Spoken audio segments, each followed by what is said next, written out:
Kaligtasan ng pedestrian ang isinusulong ng mga itinakdang tamang tawiran. Pero paano kung may harang na railings sa kabilang bahagi ng daan? Yan ang idinulog sa inyo, Kapuso Action Man.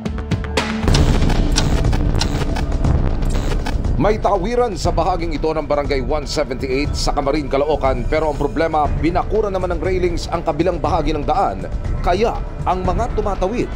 Eh paano nga may bako, di ikot ka pa, kinakabahan ka. Kasi siyempre ang mga sasakyan sunod-sunod yan. Nagtataka nga kami bakit nilagyan ng tawiran dito pero may bakal naman nakaharang.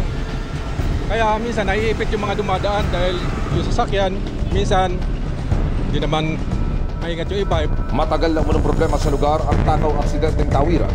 May aksidente rin minsan dito eh. Kasi yung mga tumatawid, delikado sila dahil dito rin nanggigilid eh. Kaya nga tawiran, dapat diretso sila rito. Hindi yung minsan papunta ron, minsan hindi preparas. Tumulog ang inyong Kapuso Action Man sa ahensya ng gobyerno na pwedeng tumugon sa naturang hinaing. Ayon sa pamunuan ng Caloocan City Public Safety and Traffic Management Department, tuluyan na raw nilang isinara ang tawiran sa bahagi ng Barangay 178. Nagdesisyon daw silang wag na ito ipagamit para maiwasan ang mabagal na daloy ng trapiko sa lugar. Pero hindi kailangan mangamba ng mga pedestrian dahil ililipat naman daw ang tawiran.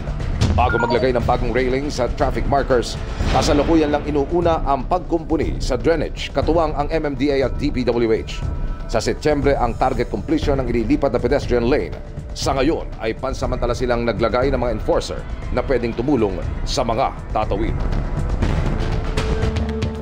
Tututukan namin ang sumbong na ito. Para po sa inyong mga sumbong, pwedeng mag-message sa Kapuso Action Man Facebook page o magtungo sa GMA Action Center sa GMA Network Drive, Corner Samar Avenue, Diliman, Quezon City.